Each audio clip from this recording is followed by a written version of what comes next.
In 1972, a bag of oats from the corner shop cost 4p and lasted a family a fortnight. The kitchen was cold before the range warmed up, the wireless was on low, and your nan was already at the hob 20 minutes before anyone else came downstairs. She wasn't following a recipe. She was following a system, one tested through rationing, through hard winters, through weeks when the money ran short before the Friday pay packet. One item on this list was officially promoted by the Ministry of Food and stayed on British breakfast tables for 30 years. Most people have forgotten it completely. Here are 20 breakfasts every British family ate in the 70s, and almost none of us are eating anymore. Number 20. Fried bread with beef dripping. Before you reached the bottom stair on a winter morning, you already knew what was in the pan. The smell hit the hallway. Hot, fat, charring bread, the deep, savory note of beef, a thick slice of white from the loaf, dropped into a spoonful of dripping saved from Sunday's joint in a cast iron pan over a medium flame. 3 minutes on one side, 2 on the other. The outside crackled. The inside had soaked up every drop of rendered fat until it was dense and warm and heavy in the hand. The National Food Survey of 1971 recorded dripping as a regular household fat in over 60% of working-class homes surveyed in Yorkshire and the Midlands. It cost nothing. It came free with the meat, decanted into a basin by the cooker, used through the week, and wasted not at all. On a morning when the heating was unreliable and the school run was 20 minutes in the cold, one slice of fried bread put heat into a child's body that lasted until dinner. A zero-waste cooking system with a thermal efficiency that no modern breakfast can match, and we threw the whole thing out for a bowl of cereal. Number 19.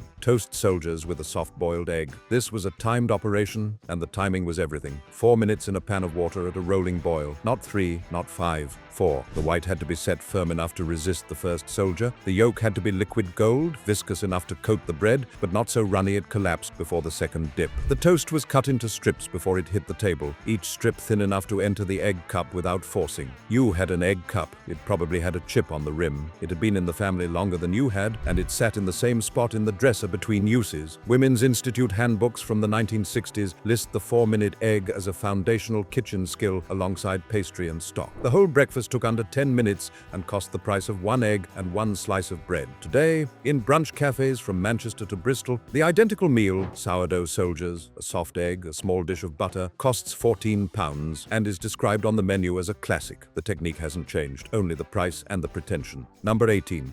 Tinned tomatoes on toast.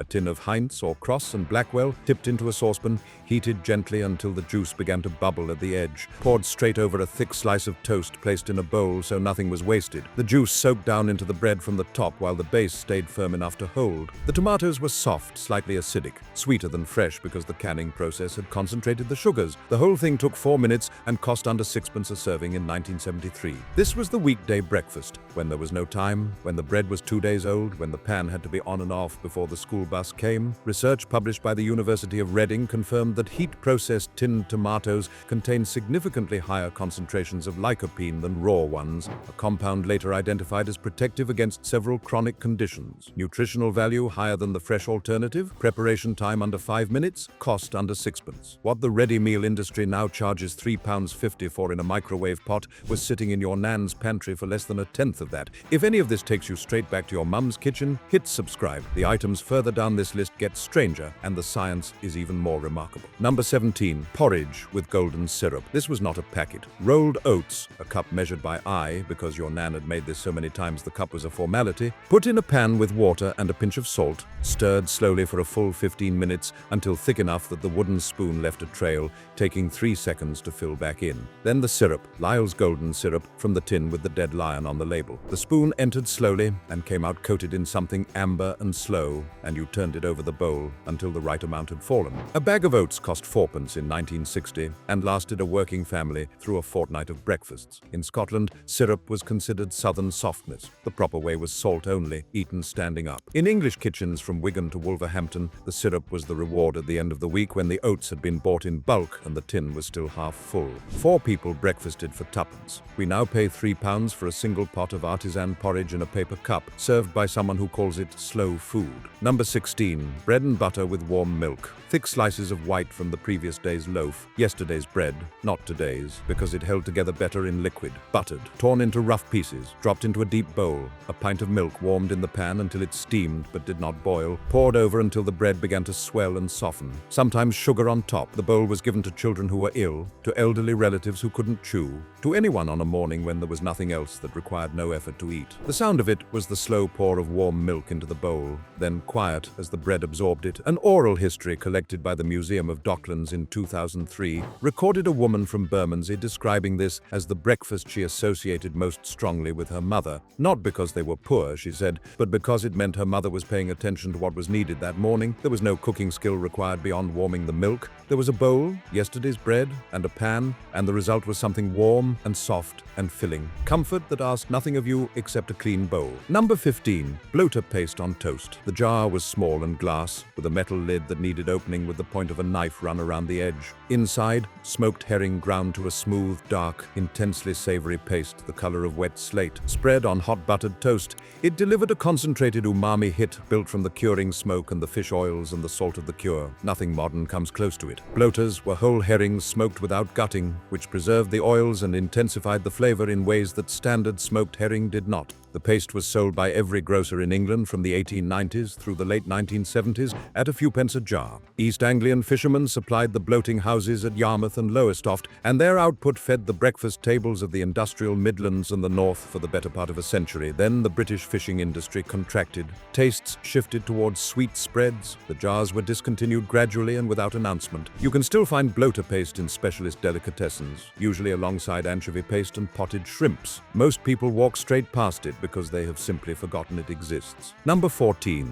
Warm milk with bovril. A teaspoon of bovril, the dark, sticky beef extract in the squat glass jar, dissolved in a mug of hot milk. Not water, milk. The extract turned the milk a deep mahogany color, savory and slightly salty, with a warmth that sat in the chest. This is the item teased at the start, and it deserves the explanation it was promised. The Ministry of Food actively promoted this combination in printed pamphlets distributed through schools and GP surgeries during the late 1940s and into the 1950s. The reasoning was specific. One mug of bovril in full-fat milk delivered the protein of beef extract alongside the calcium, fat, and calories of whole milk, a combination that sustained alertness through a school morning more effectively than any cereal alternative then available. District nurses in Lancashire and County Durham recommended it to families with children who were underweight or chronically tired. The endorsement came not from an advertisement, but from the Ministry of Food and the nursing profession. That is not a small distinction. It disappeared from the table not because it failed, but because convenience foods arrived and the nursing recommendation was quietly forgotten. A teaspoon of bovril still costs less than 15 pence. Look at what these breakfasts share. None required a shop run, none required a recipe card. Everyone was built from what was already in the house, the dripping left from Sunday, yesterday's bread, a tin from the shelf. The system wasn't poverty. It was a form of intelligence that ran the household without waste and without instruction. The items coming next show exactly how far that intelligence extended. Number 13. Kippers with brown bread and butter. A pair of kippers, whole herrings, split and cold smoked, placed in a frying pan filled with simmering water, lid on, 10 minutes. Or grilled under a high flame, skin down, 4 minutes until the fat ran and the skin blistered at the edges. Serve beside thick-cut brown bread spread with cold butter from the block, the flesh pulled away from the bones in long copper-colored flakes. The smell reached every room and stayed 2 hours after. Kippers were a Friday breakfast in many northern households, partly tradition, partly because a pair cost pennies and kept a grown adult full through to mid-afternoon. Analysis from the Medical Research Council's Dunn Nutrition Unit in the 1960s identified smoked herring as among the richest dietary sources of omega-3 fatty acids and iodine available to working families at low cost. The only reason kippers fell off the British breakfast table is that the smell inconvenienced people who no longer had time to open a window. That is not a nutritional argument. That is an excuse dressed as one, and your nan would have said so plainly. Number 12. Condensed milk on bread.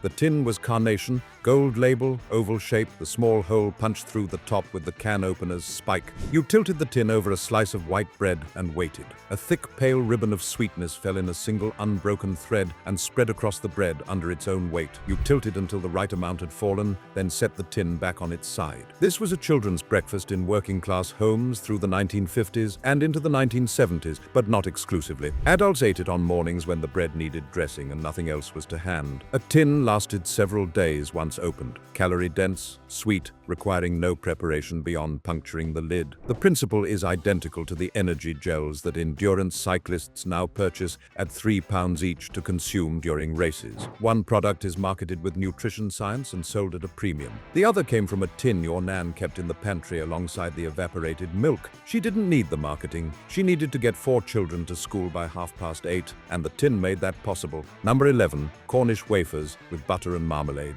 Not toast, not bread. Cornish wafers, large, pale, slightly salted crackers in a flat tin with a sliding lid, spread first with cold butter, then with thick-cut orange marmalade, the kind with long amber strips of rind still in it. The cracker shattered slightly under the knife. The butter resisted, then gave. The marmalade caught in the cracks where the cracker had broken. The texture sequence, dry, brittle cracker, cold fat, then bitter sweetness of the rind, was entirely different from the softness of toast. A tin of Cornish wafers sat on the kitchen shelf alongside the bread bin in many households, used on mornings when the loaf had run out or gone hard. They required no heat, no preparation, no equipment beyond a knife. They survived weeks in the tin without spoiling. From a flavor chemistry perspective, the combination of simple carbohydrate, saturated fat, and bitter citrus peel is almost exactly what modern food scientists identify as maximally palatable, which is why restaurant menus keep returning to butter and citrus as a pairing. We now call it culinary technique. In 1967, it was just what was in the tin. Number 10, Force flakes with hot water. Force was one of Britain's earliest branded breakfast cereals, sold since 1902, with the mascot Sunny Jim on the box front, a cartoon figure leaping a gate to illustrate the energy the flakes provided. In cold weather, through the 1950s and into the 1960s, many families poured hot water over the flakes instead of cold milk. The heat softened the wheat within seconds, and the bowl warmed the hands around it. The flakes swelled and thickened until the texture approached a thin porridge. This was not always done from necessity. Some families preferred it. The slower absorption of swollen wheat extended the energy release and kept hunger back longer than cold cereal in cold milk. The sound was different too. No crackle, no snap, just the quiet settling of softened grain in hot water. Force flakes were quietly discontinued in the early 1970s as the cereal market consolidated around a smaller number of dominant brands. The box with Sunny Jim on the front now surfaces in antique markets, bought by collectors who remember what was inside and who remember perhaps holding the warm bowl in both hands before school. Every item so far required a skill that cannot be purchased. The timing of the egg, the reading of the porridge, the tilt of the condensed milk tin, the judgment of when the kipper was done. These weren't recipes followed from a card. They were knowledge held in the body and passed hand to hand across generations. That knowledge is what this list is really about, and the items coming next make the argument even more clearly. Number 9, dripping toast. Different from fried bread entirely, this was cold. Beef dripping already set in its basin, white fat on top and darker jellied meat juices beneath, spread cold and thick onto a slice of toast straight from the grill. When the dripping hit the hot surface, the white fat melted immediately and soaked in. The dark jelly beneath softened but held its color, a seam of concentrated meat flavor running through the bread. Salt sprinkled on top. Not much. Enough. This was eaten standing at the kitchen counter, usually before school, usually quickly. The flavor was deep and savory. The Maillard reaction of the roasted joint, the smoke of the original cooking, the salt of the cure, all concentrated into a spread that cost nothing because it arrived as a byproduct of the week's meat. Every household that cooked a joint produced it. Every household with any sense kept the basin and used it through the week. We now pay a premium in gastropubs for beef dripping chips and describe the flavor on the menu as rich and complex. The word your nan would have used was simply good. Number 8, fried leftover potatoes with a fried egg.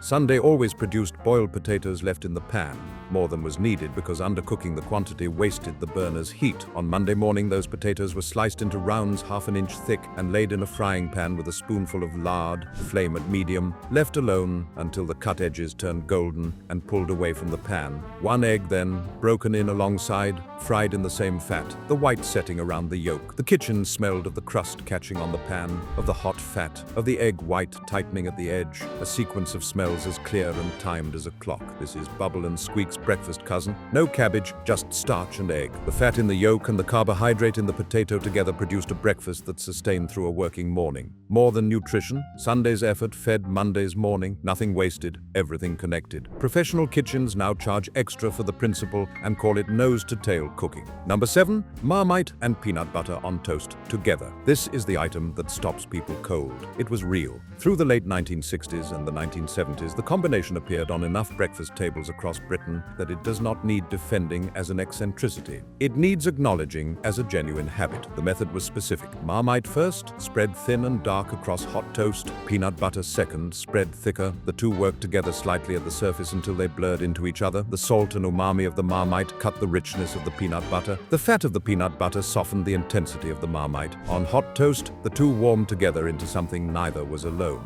Food researchers at the University of Essex published work in the 1990s on fat-mediated umami, the way dietary fat carries and amplifies glutamate-rich flavors, extending their presence on the palate. The combination your nan spread on toast in 1974 was, by that analysis, a sophisticated flavor-layering decision that took food science 20 years to catch up with. She didn't need the paper, she needed the toast, and 7 minutes before the school bus. The pattern across this whole list is the same. The most nutritious items were not the most elaborate. Each one combined a fat, an acid, or a protein at low cost with no waste. Dripping toast, kippers, sardines, Bovril in milk, each one identified by nutritional research years later as doing exactly what the family eating it already knew it did. The science came second. The kitchen came first. Number 6, sugar sandwich. 2 slices of white bread, buttered. A generous layer of granulated white sugar pressed between them, embedding slightly into the soft butter on each slice. That was all. This was a regular childhood breakfast in working-class British homes through the 1950s, 1960s,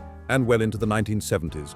Not a treat, not a weekend indulgence. A Tuesday morning breakfast before school, made in 2 minutes without cooking. It sounds extreme now. The caloric logic was not extreme. A child who ate a sugar sandwich at 7 in the morning had consumed enough fast-release glucose to concentrate through a school morning in a cold classroom with no snack. Research from the British Nutrition Foundation's school meal surveys in the 1960s noted that children with no breakfast were significantly more likely to report inability to concentrate by 10 in the morning.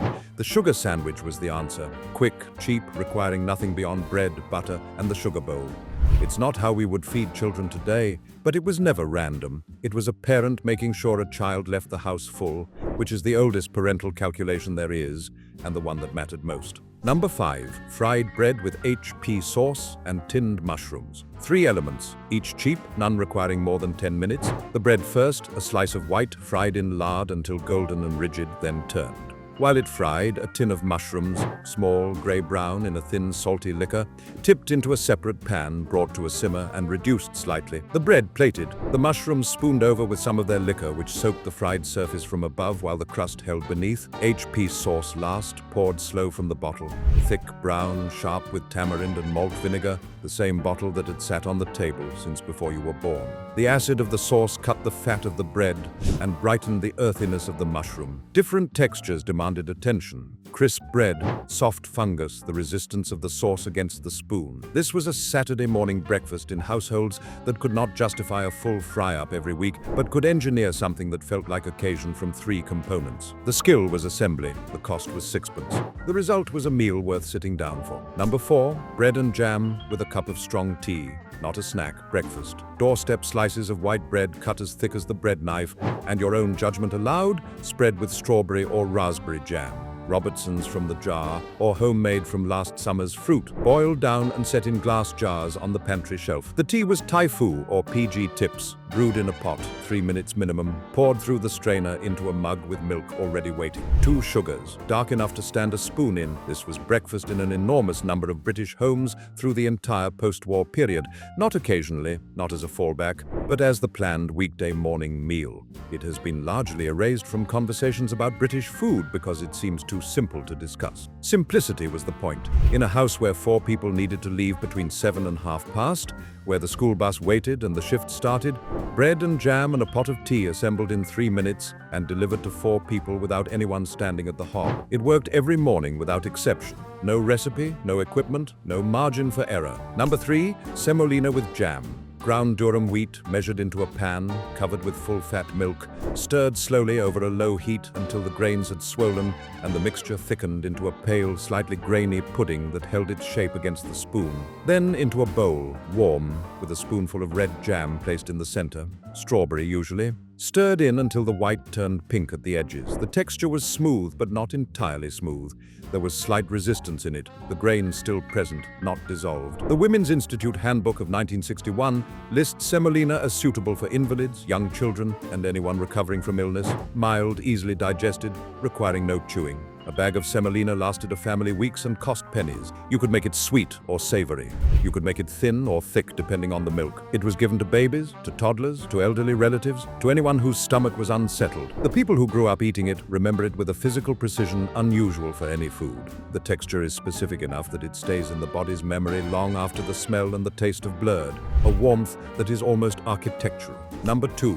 Sardines on toast with vinegar. A tin of sardines in tomato sauce, fourpence in 1972, opened, tipped into a small pan, warmed over a low flame until the sauce loosened and bubbled at the edge. Spread across a thick slice of toast already on the plate, spread to the corners so nothing was lost. The fish broke into dense, oil-rich flakes under the knife. Then a small splash of malt vinegar, the dark, sharp kind that also went on chips. The acid cutting the oiliness of the fish and lifting the tomato behind it. The sardines' small edible bones, softened by the canning process until they dissolved on the tongue, delivered calcium alongside the protein and the omega-3 fatty acids from the oil. Sports nutrition research from the 1990s identified canned sardines in tomato sauce as close to optimal for sustained morning energy.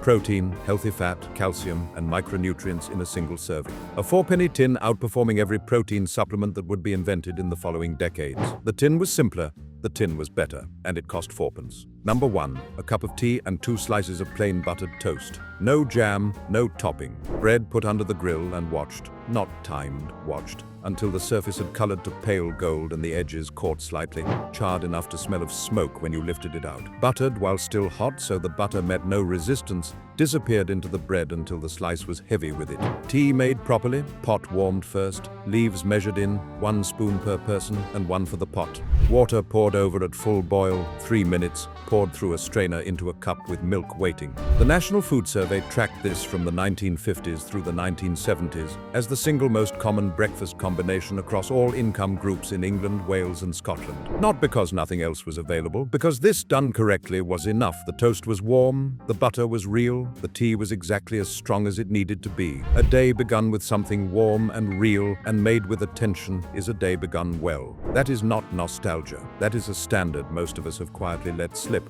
and one that cost nothing to keep. Try one of these this week. The dripping toast, the sardines, the semolina with jam. Tell me in the comments which one you grew up with and whether the first taste took you straight back. Your Nan's kitchen was not behind the times, it was running ahead of them.